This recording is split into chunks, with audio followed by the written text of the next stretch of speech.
Hi guys, it is your girl Dutchess Kiki. I am coming to talk about a testimony that God brought me through.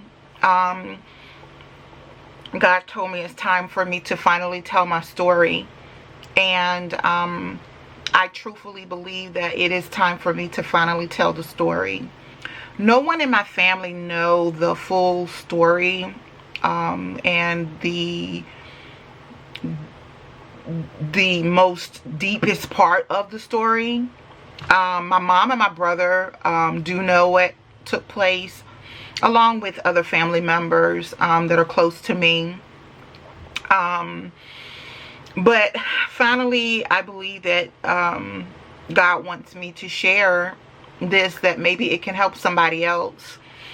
A lot of times people look at me or look at you and they think that you have it all together. They think that everything's perfect. They think that your life is perfect.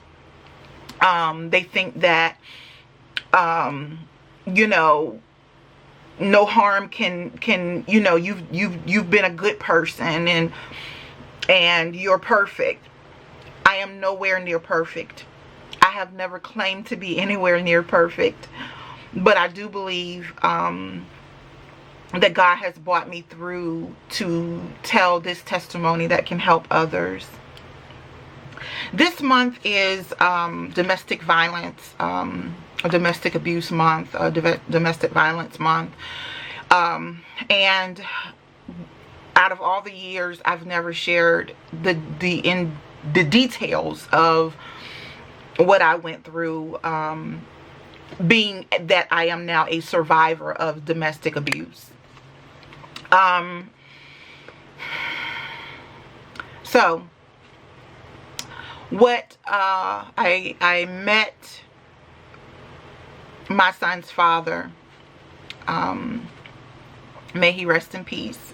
I had met him and at one of my jobs, and we started dating. He was actually a temp on the job, and I worked at a travel agency at the time, and he was one of the temps that was hired for the mailroom. So he worked in the mailroom for a while, and I had noticed, I think I was off for a couple of days, and then I had came back, and I noticed him when he came to bring the mail around, because I received mail for what I did, and he stopped to drop off my mail, and I happened to look up, and I was like, nobody told me we had a new mail guy. In my mind, I'm like, hi. And he's like, hi.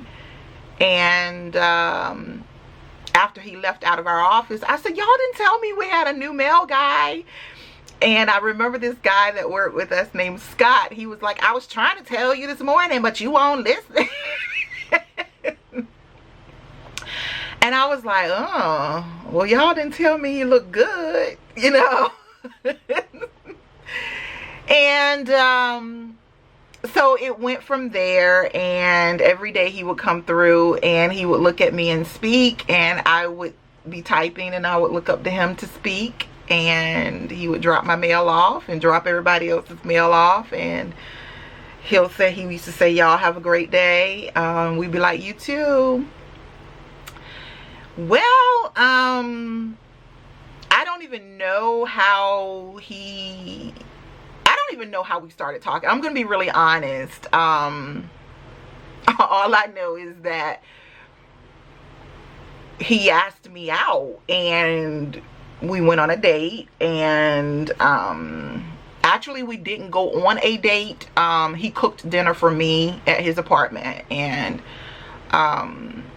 that was considered a date, and that should have been sign one, because I was used to men taking me out like on a date, but I had never had a man cook for me before, and that was the first time I had a man cook for me before. And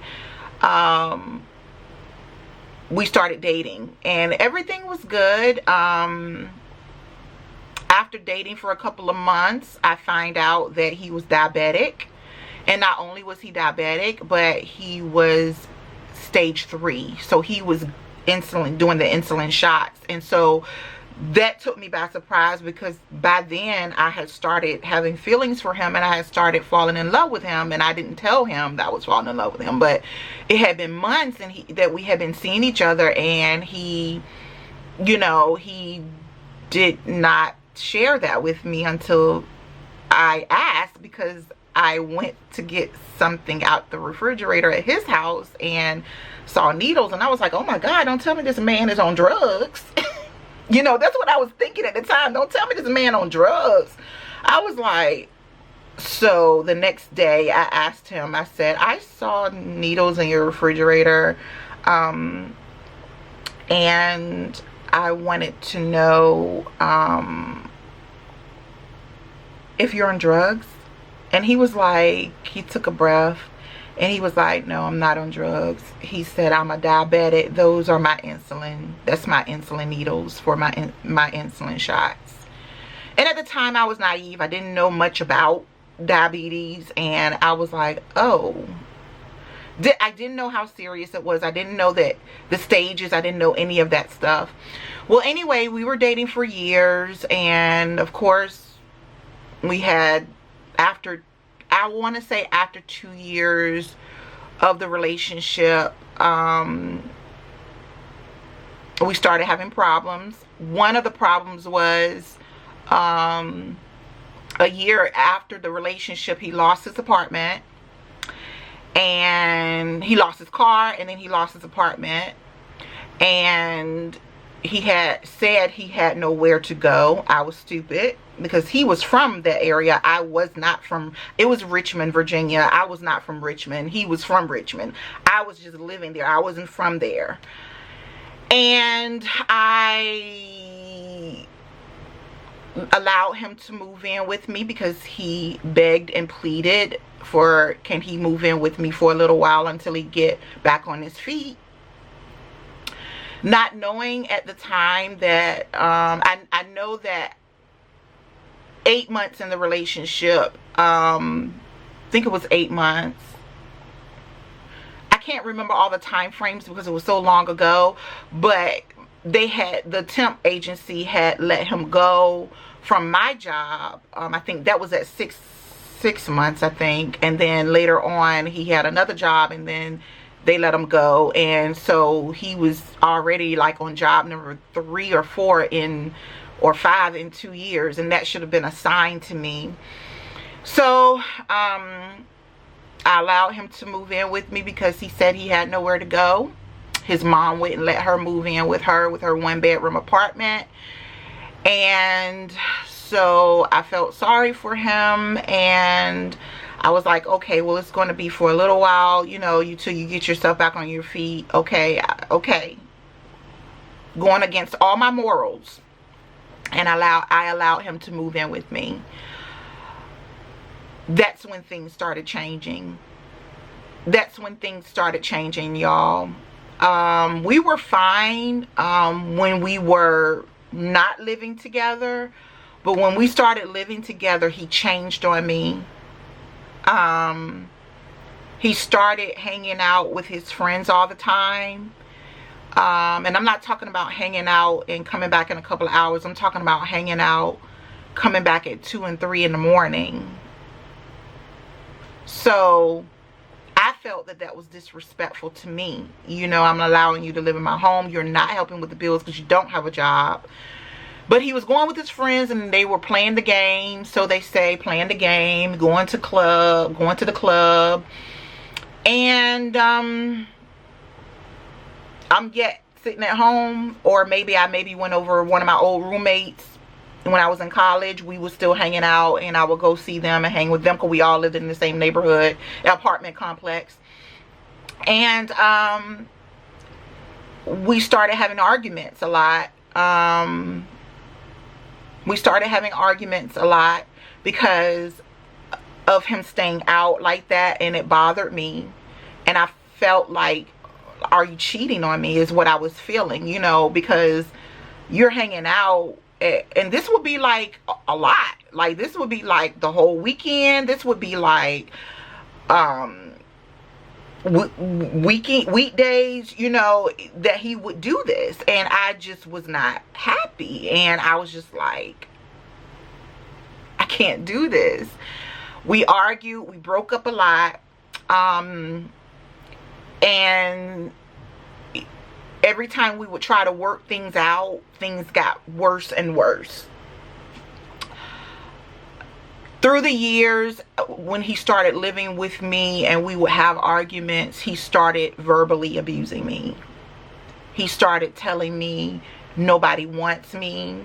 He started calling me fat. He started just calling me names, calling me stupid, calling me just names, calling me a B, the B word. I don't cuss, so y'all know what that is. He would call me a B. That would be his main thing that he called me, was a B. So the glorious times of the relationship basically started going downhill after he started living with me. The verbal abuse was bad. It had gotten really bad. That was a sign right there that I should have walked away from the relationship, but I still stayed into the relationship. And later on, we moved into a townhome. Everything was under my name. I moved into a townhome. He begged, because when I got my townhome, I got a 2-bedroom townhome, and I was like, well, basically I was hoping that he went out and got his own and we kind of separated, you know. No, he begged me into staying and let's be a family and let's you know, and this is all before my son ever was born. I mean, ever was created. He was like, no, let's you know, let's work it out, you know, I love you and all this stuff, you know how they do, I love you and you know, you're the best thing that ever happened to me, and no, I want to work this out, and I'm gonna do better, and I'm gonna get a job. And because during this time, that at this point it was like 2.5 to 3 years in the relationship. I'm giving you estimates. And so I ended up saying, okay, all right, because you know he do the love thing for temporarily, and then he changed on me again, you know, and call me names and call me a B. So we moved into the townhouse. For the first month, it was good, everything was good. He was not trying to hang out, and then it started all over again. Like, it started all over again. Like, he started hanging out all over again and staying out and coming back smelling like the club. And so I get fed up, going against who I am, and I started hanging out with my girlfriends, and I started going to the club with them. And so I started going to the club. Me and my girls from college started going to the club together and hanging out. And because I legit was going out so I could meet somebody else. I wanted to meet somebody else. I got tired of the verbal abuse. So while we're in the new apartment, into the townhome apartment, arguments escalate to the point from verbal abuse to him punching the wall beside me where I'm standing. Not only did he punch the wall, but he punched a hole in the walls of this townhome. This townhome he had punched so many holes in these walls from being mad at me and verbal went to punching in the walls, not away from me, but punching the wall near, like right here, like that's the wall, or there, or he'll turn around and punch where he's at, hole in the wall. And it legit scared me at first. Like, I was like, oh God, like, I was like, I don't want to do this no more. I'm done. Like, but then of course he sweet talked me again, and he know he didn't have anywhere to go. I made more money than him. I always made more money than the men I dated, except the last guy I dated. He made more money than me, but anyway, we'll talk about that on another video. But I always made more money. I always took care of the bills because he was halfway working. He didn't have a job, losing jobs, getting fired. When he did have a job, you know, I'm so scared that I'm gonna get a call or text that day saying they laid me off, they fired me, or he would make up a story. It was always a story. The holes in the walls started around I want to say year 3.5 to 4 years. That's when the holes started. I had to put pictures over the wall, over the holes to hide them, and then I looked up how to caulk holes in the wall, and I went and bought the caulking stuff to fix the holes in the wall, the sheetrock and all of that stuff, because I knew that I would get charged for it when I moved out. Well, 4 years punching holes in the wall. I'm still in this relationship. I'm not happy. I'm sad as all can be. I don't want to be with him. And so finally I had all that I could take. And on year 4, I sat him down and we talked, and I told him that I didn't want to be in the relationship anymore. I told him that I did not want to be in the relationship anymore, and I asked him if he could move out. And he was like, I'm required in the state of Virginia to have 30 days to move out. I said, okay. All right.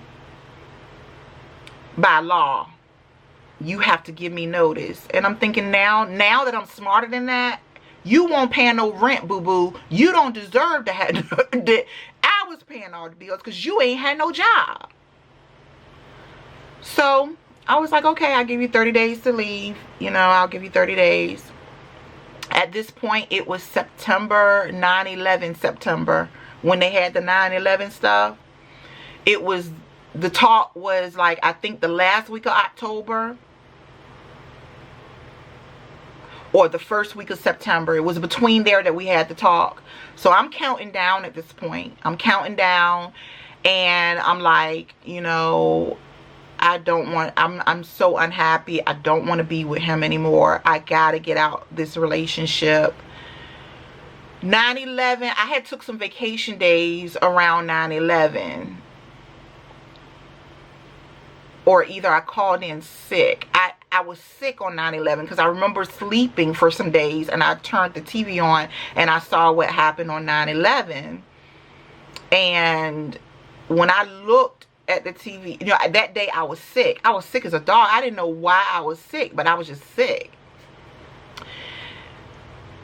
And then this is in 9/11. So then it was getting closer to the time for him to move out.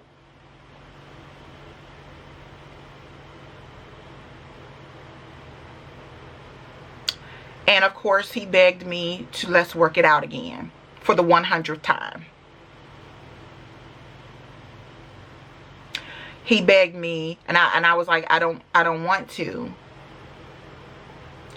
And so he begged me, could he have an extended month, because he still couldn't find nowhere to go. I said, okay. During that month, that was October of that year, my dad and I reconnected because I had stopped talking to my dad. My dad and I had reconnected our relationship. And he still hadn't moved out in November. November comes and I'm still like, okay, time for you to go. Like, you need to move out. Like, and he's like, that's when he gives the whole, I'ma change and I'm not gonna hit the walls anymore and yada yada yada and all this stuff. Anyways, I'm gonna speed up. Anyways, we still, we were still in the same townhouse. I'm sorry. So we get to November of that year. He begged me at the beginning of November, the holidays are coming. Let's just work through the holidays and see if we can work it out. If I'll change, I won't hang out as much, and I'll do better, and I'm gonna get a job. I'm working on trying to still find a job, and yada yada yada. And I think he had gotten a job, and so I want to pay all the bills when I get my job, and I'll pay the rent and all that. If you can just do the cable, yada yada. I said, okay. Let's see. But my heart was not in it. I was there, but my heart wasn't there. So he said, let's just get through the holidays. So I'm like, cool. November, Thanksgiving come, and I went to his aunt. I think it was his aunt's house for Christmas. For Thanksgiving, because I was going to do Christmas with my family. So I went Thanksgiving with them and drank Mike's Hard Lemonade, alcohol beverage. And I remember when I drank the first 2 sips, my legs felt weak. And I didn't know what was going on. I was like, okay, I've never had my thighs feel like this. I went to work the next day and my breasts were hurting, and I told the girls at work, I was like, y'all, I don't know why my breasts been hurting. And one of my friends was like, girl, you pregnant. I was like, please don't say that. They was like, go get actually one of my friends went and got a pregnancy test on her lunch to bring it to me. But I told her, I was like, no, I'm gonna take it tomorrow, first thing in the morning, so that it'll be the best, time to take it. Y'all, I took the pregnancy test the next day, and when I first peed on the stick, I didn't even tell him I was doing it. It changed so fast.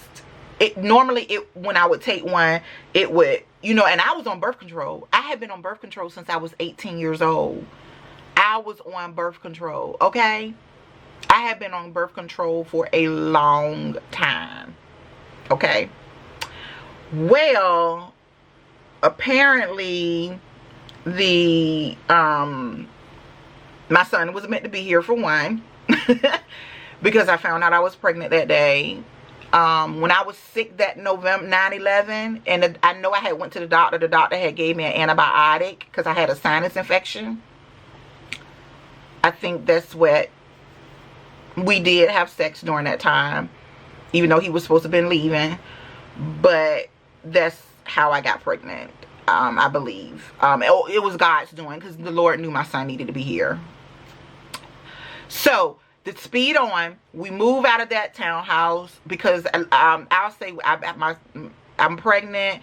While I was pregnant, I found condoms in a book bag he was taking around with him. A whole bag of condoms. He was working then, y'all, because when I found out I was pregnant, he was all excited. Oh my God, we got to be a family. Yada yada yada yada yada. So here I go again, being drugged back into this relationship that I didn't want to be in.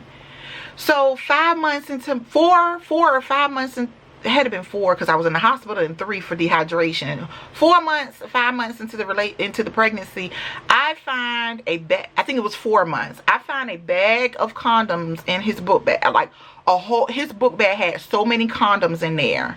I just went in the book bag and it had condoms, and I'm like, and I knew he and I weren't using condoms because I was pregnant. And I was like, so I approached him with it. When I approached him with it, he punched a hole in my door, in my closet door downstairs.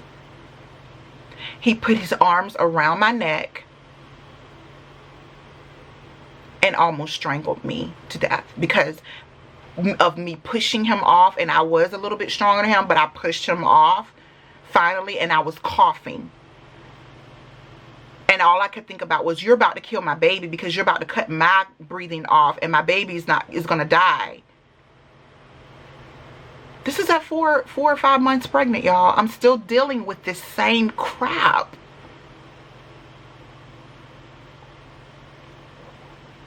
From the condom to the next week, the condoms was 1 week. The next week, I found out that he had been fooling around with a girl that, some girl, that her husband called my house and told me, my wife and your boyfriend are fooling around.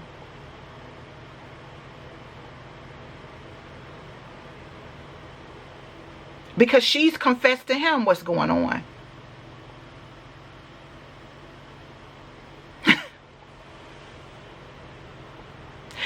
Mind you, in parts of the relationship, when I kicked him out alive of my first apartment, I had kicked him out and we were apart. We were broken up for months. And then he would wean his stuff back in on me. That happened a lot. He went and lived with his best friend, which lived down the street from me. So he went to live with him. He lived like in a housing development though. He went to live with him, and then, you know, all of a sudden he want me back, and all of a sudden all this crap. It's y'all, when I tell you I went through with this man, I went through, okay? Nobody knew all of this. My best friend, she knew what was going on. But nobody really knew the in-depth details of what was going on. So let's get to the last apartment. So the last apartment was the townhouse. I had to move from an end unit because the lady had a fire next door. And by this time, I've had Malik. You know, this is during that whole crisis where he put his arms around my neck. Hands around my neck. That was when I was 4 or 5 months pregnant, and I was kicking him out. He was like, please, please, please. And, you know, and we were apart for a while, and his mom begged me to take him back and all this stuff. And because y'all need to be a family, you know, you're about to have a baby. Like, I couldn't do this by myself, which I ended up doing it by myself, but I'm just saying. So anyways, I went ahead and I during the time we had to move. Malik wasn't born yet. The lady hadn't had the fire yet. So Malik was born, and when Malik was born, that was the change of my entire life. Malik was born in July. I stayed with this fool all the way from all this time. Okay. Malik born, it changed my life. It changed me. Because when I took the test, I had to decide if I was going to have an abortion or not, because I was still known in church as singing and not living what I was supposed to, but I was singing. So when I took the test, the first thing I said when I took the pregnancy test and it showed that I was pregnant, I said, my granddaddy and my grandma are going to kill me. I ain't said my mama, my dad, or anybody. I said my grandma and my granddaddy are going to kill me. That's what I was worried about. But I decided I wasn't going to do the abortion, but I was going to go ahead and take the chances and have my baby. So we have Malik. Yeah, it was about February, I think, February or March, that he choked me. And then we went through the thing where I found out about the girl. That was in March. Kicked him out. The day that he came back to pick up his stuff,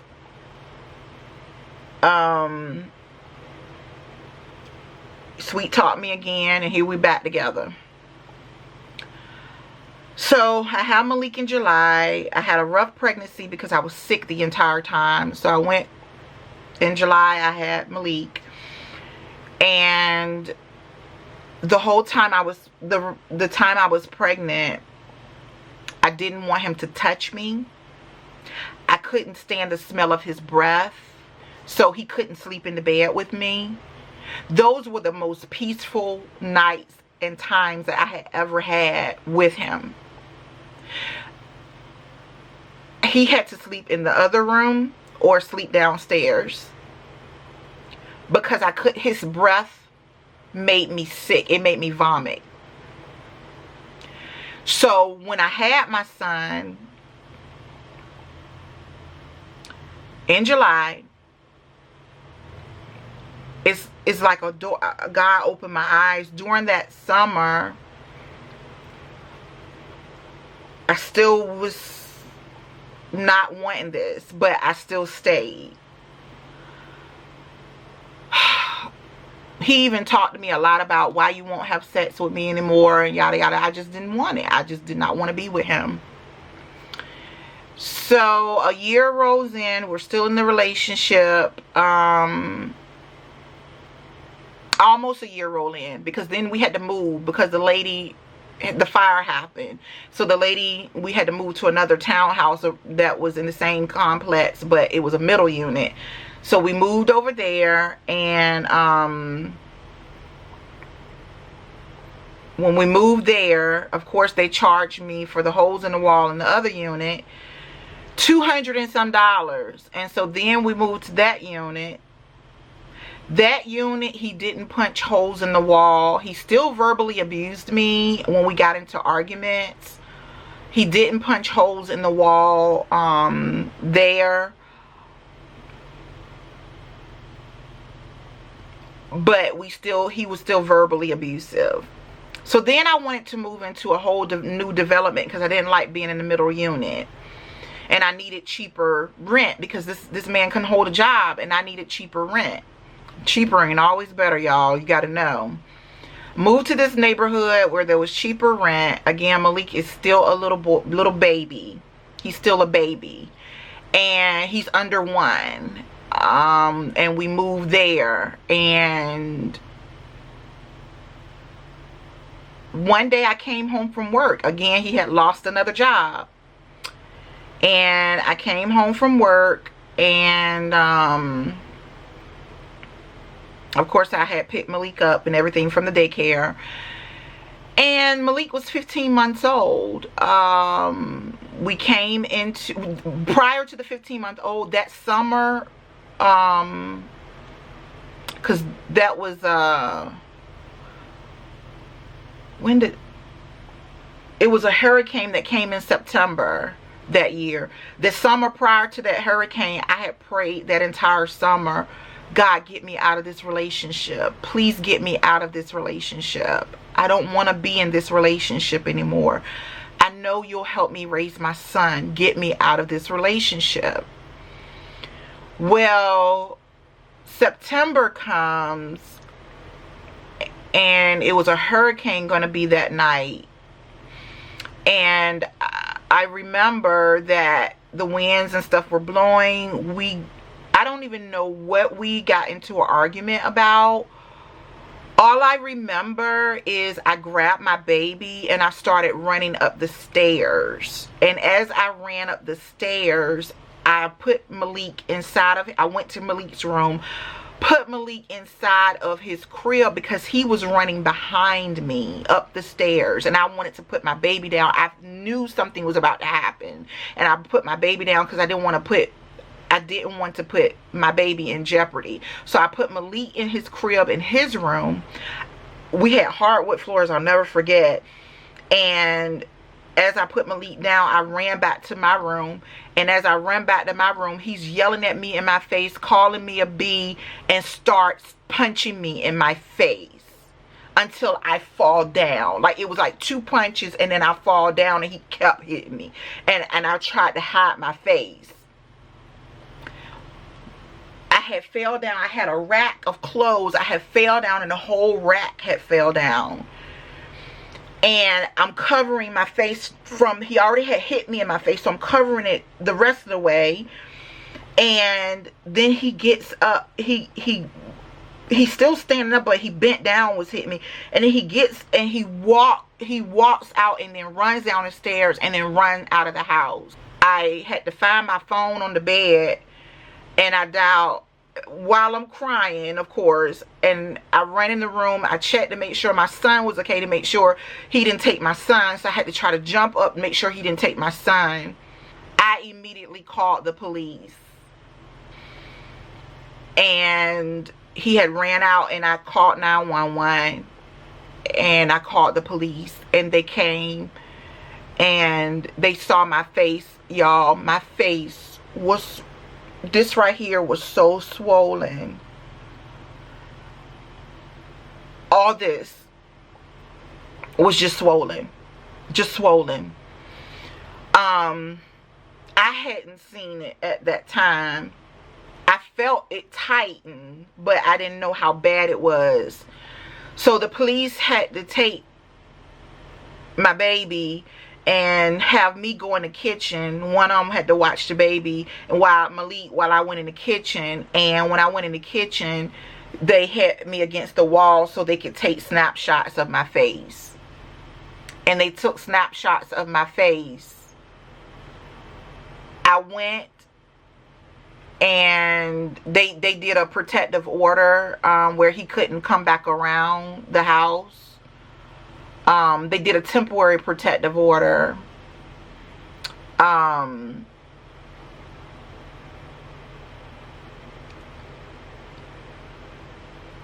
Verbal abuse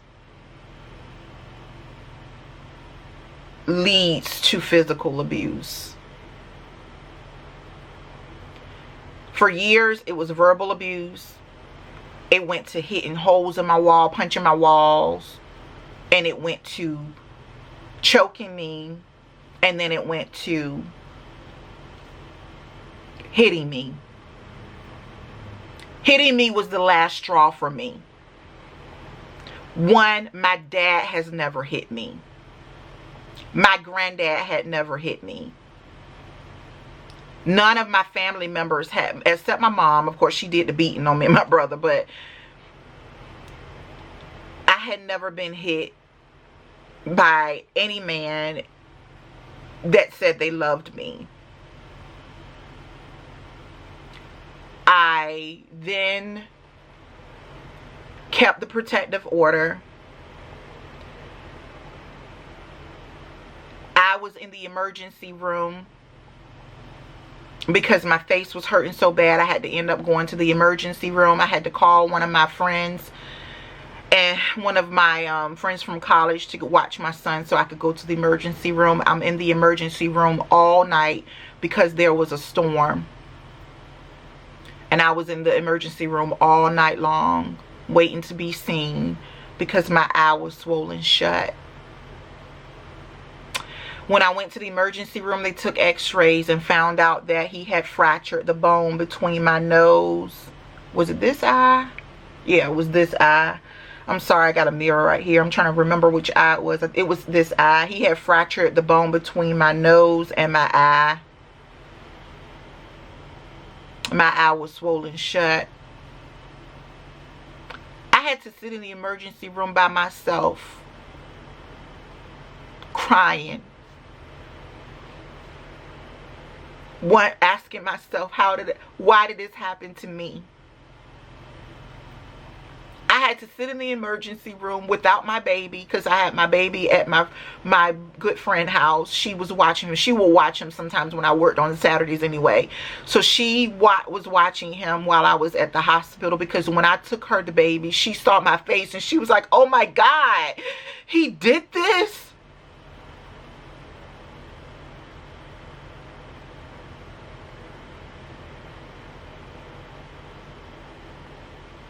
So I went from that in September. I think it was Hurricane Katrina, I want to say it was. The night of the hurricane, I'm in the hospital. I hear the winds blowing. I hear the news. They talking about the hurricane, and I'm in the hospital with a fractured bone because he hit me and abused me that night.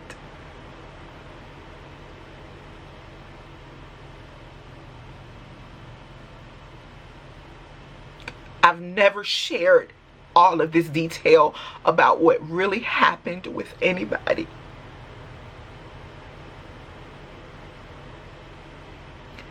And when he hit me, and I was in that hospital, y'all, I knew that that was it for me.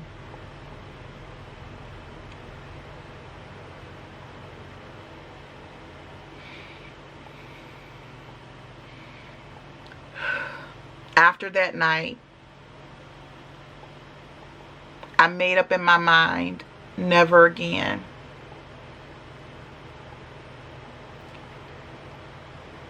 When I woke up the next day, I didn't want anything to do with him.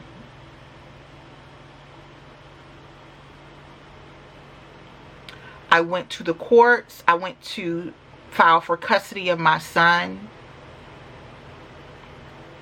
I went to start the filing of custody, full custody of my son. I went to the thing to apply for child support from him. I knew that I never wanted him in my life again. My son was 1 year old.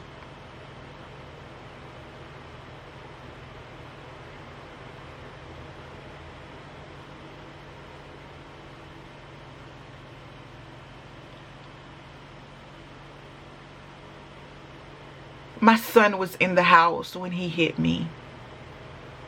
And if I had not ran to put my son down, my son would have been in my arms when he hit me. I'm saying this to say,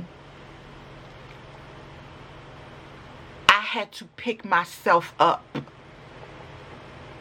I had to pick up my low self-esteem that he had put on me because of calling me a B and calling me names and calling me. I had to pick my life back up again and try to live and try to be the person that I was before I ever met him. The queen that I was before I had ever met him was gone. And I had to try to revive who she was. So then he goes and we had to go to court in December. The first court date, I wouldn't see him. He was not allowed to come around me. I went ahead and applied for the permanent court order that he couldn't come around me. At first they had it where he couldn't come around me and Malik, but then he went and got some kind of big time lawyer. His mom went and got one so that he could get it changed to just me and not Malik. November of that year, after I got hit in September, abused in September, November 10th of that year, I will never forget. I woke up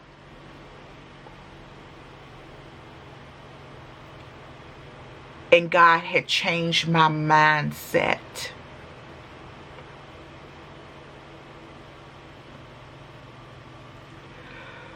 God, I gave my life back to Christ on November 10th of that year.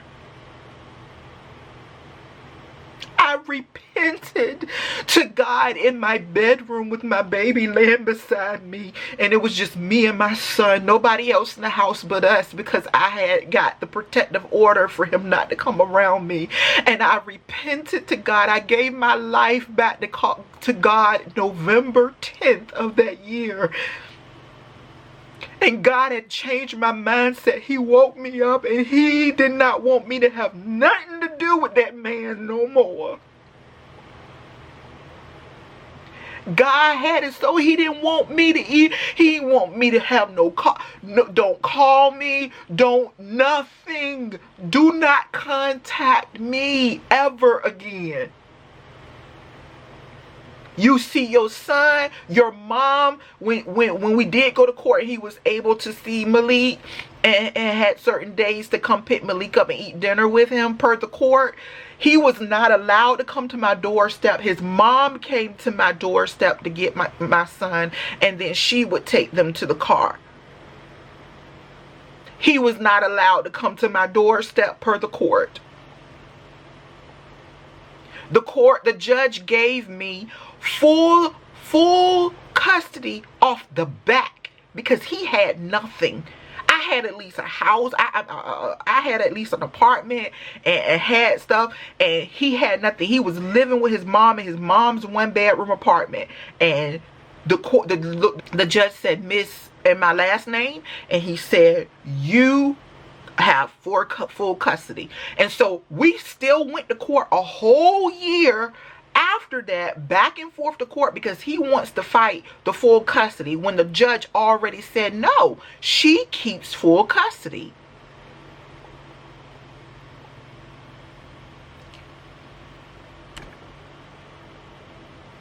When God took me back under the fold of Christ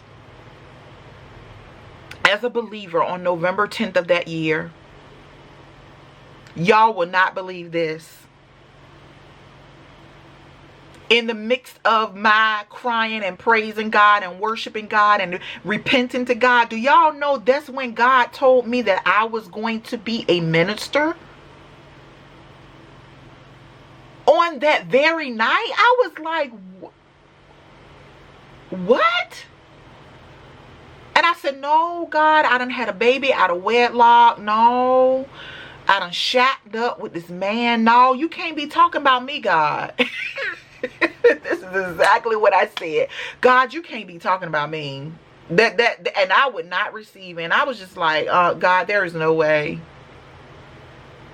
In the midst of me coming out of sin, in the midst of me coming out of sin, in the midst of me repenting to God for my sins, coming back to the fold of Christ, coming back to God, repenting to God, asking for forgiveness, crying and pleading with him to help me raise my son to live holy and be a holy man of God.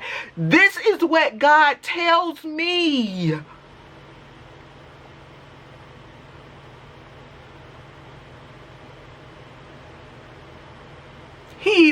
God had me write it down, y'all. I don't know where the paper at. It's somewhere here where the year, the date, and what God had told me I was going to be. What God had told me I was going to be in the ministry.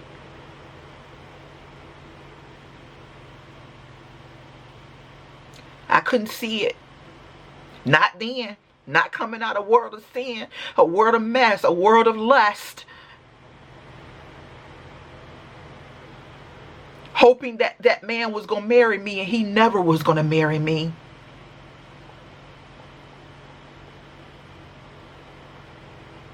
So I come to tell you today, the reason that I am coming to tell you today is because I am a survivor. I am a domestic violence survivor, and I made it. I made it through. With God's help, God allowed me to raise my son. God allowed me to raise my son. My son graduated with honors. My son graduated in the Kappa Alpha, Kappa Alpha. I can't even think of the name. God, y'all know what I'm talking about. My son graduated with honors. God helped me raise my son.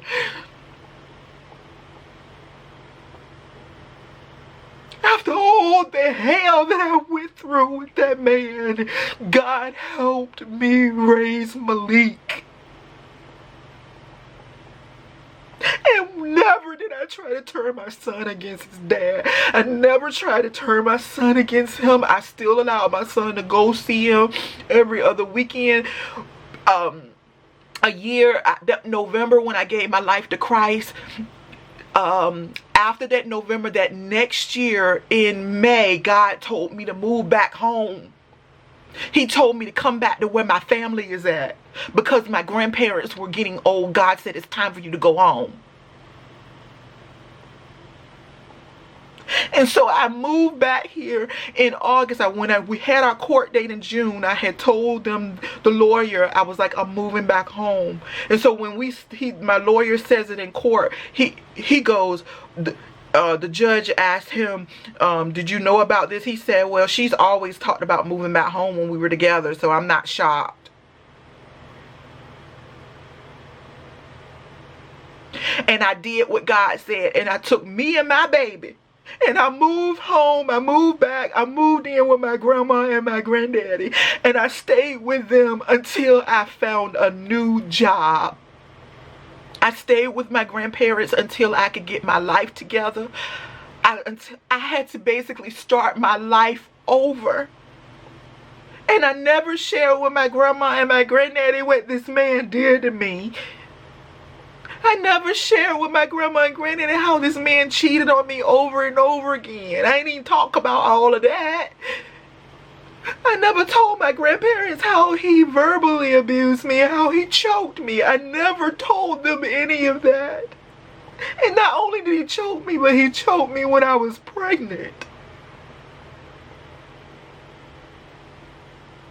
But I thank God that God did not throw me away because I had messed up so bad.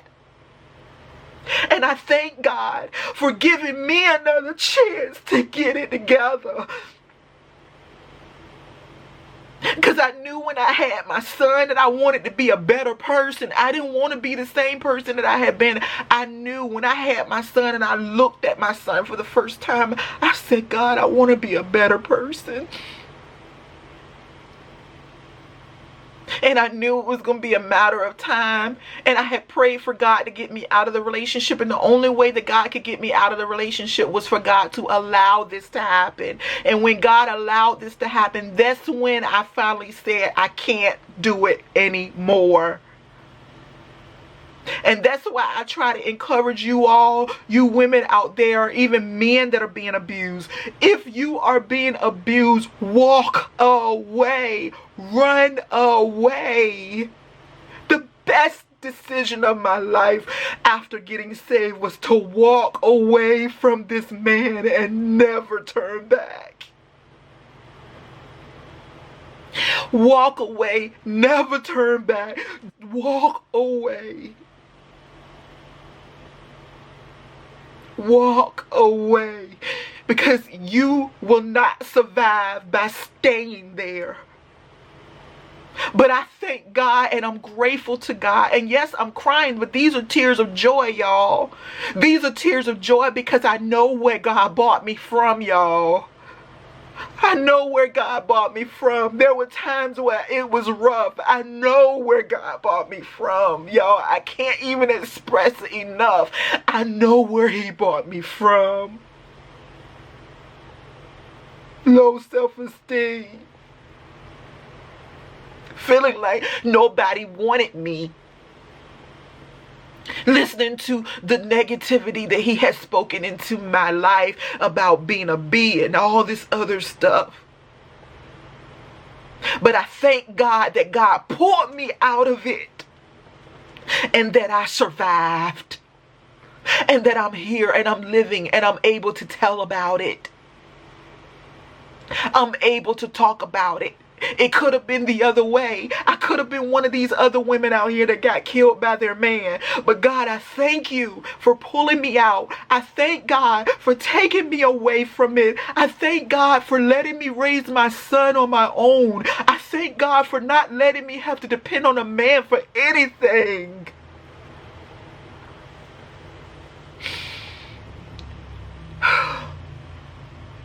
I kept telling myself when I tell the story, I'm not going to cry because God have delivered me. God has healed me. I had to go through years of healing from that relationship, y'all. I didn't date nobody for 10 years after that breakup. I had to heal. It took 10 years that God was healing me. But as he was healing me, he was allowing me to raise my son. He was allowing me to speak into my son's life. Speaking of my son, he just messaged me.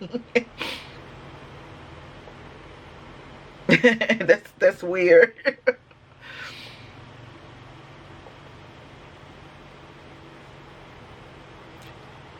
He allowed me in that time. God had to build me up and recreate a new woman in me.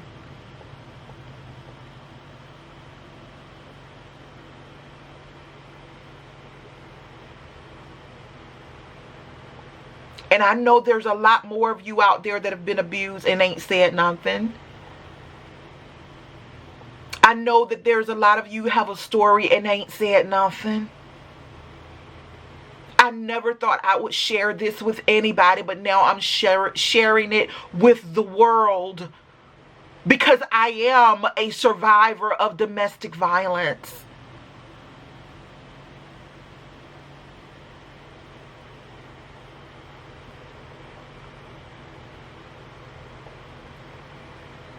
It made me a stronger woman.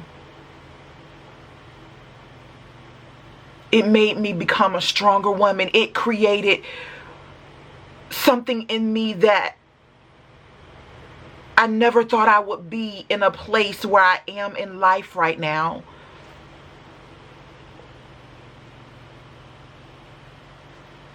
Now my son just texted me again. I'm sorry, y'all. It allowed me, I've never even shared the full story about it with my son. I've never shared with him. He knows I've been abused. He does know that. And he knows his father abused me. He does know that. But he does not know the details of what I went through. And that's just the perimeter of what I went through. I went through a whole lot with him. And that's why I refuse to go through that with another man ever. I refuse. I refuse to let another man move into my house and not work, not pay. No, I refuse. Never again. And I know they said don't never. Trust me, I've learned. And maybe this will help somebody that's going through it right now. You don't know what to do because, honey, I've been there. I've been there when I was in that relationship, y'all. I was so unhappy. And then we would go around when we be invited to his things with his friends. And we would go around his friends and act like everything is fine. When I know I live with the devil. Because he was unhappy with his life, had diabetes, couldn't keep a job, and then he was unhappy, and I was living with the devil.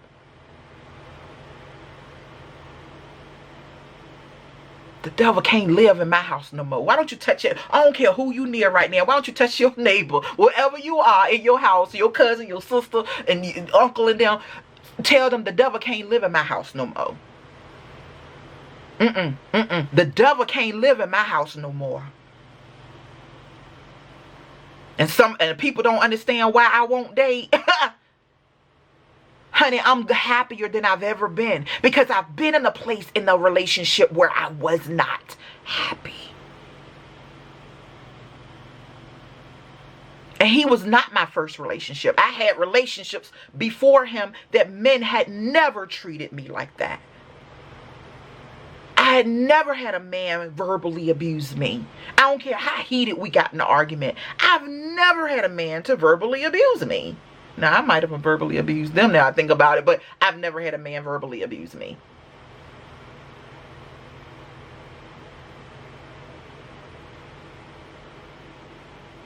I always had men that treated me like a queen until I met this one. And he started out good. Because you know the first, year and a half to 2 years? Oh, he started out good. But when he want the one, y'all. And I spent 6 years in that relationship with him. hoping all that time, is he gonna marry me? Is he one day he gonna marry me? I would even look at shows and movies hoping that he would marry me. But God knew I didn't need to be in that long term.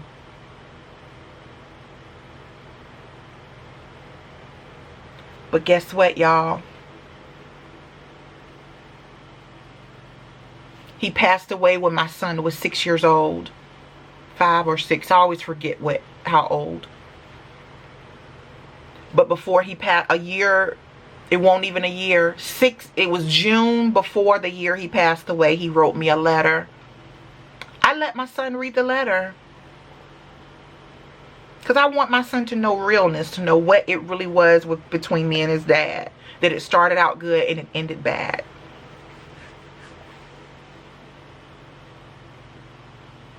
In the letter, he apologized to me for cheating on me. He said continuously cheating on me in the relationship. He apologized to me for that. He apologized to me for hurting me, hitting me, and hurting me. He said I didn't deserve it, and that I had been the best thing that had ever happened to him. At the end of the letter, though, he proceeded to go on and say,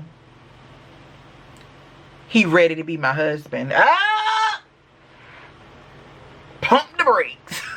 We have been separated for years. No, ma'am. No, ma'am.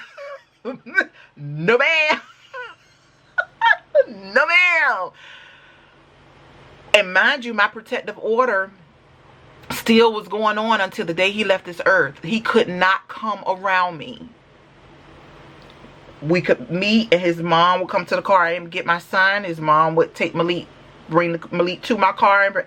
And he could not come near me. His mom is the one that gave me the letter. So I picked up the phone and I called him that day that his mom gave me once they got back home that evening. Because I knew it was going to take them some time to get back home. And I called him and I called her and I said, can I speak to Melvin? And she said, oh, okay. Everything okay? I said, yeah, I just want to respond to the letter. Actually, I called the next day. It wasn't that night. It was the next day because I called on my lunch break at work in the car. And when I called and I said, Melvin, I got your letter. I read your letter and I appreciate it. I said, I appreciate you being honest in the letter. I said, the part about us getting back together, that you're ready to be my husband, I said, I'm not interested. You're not interested? Whoa, he goes off. You're not interested? What, are you dating somebody else? And I was like, I lied. Because I won't. I said, yeah, I am. Is he nice to Malik? Yes, he is. He loves Malik.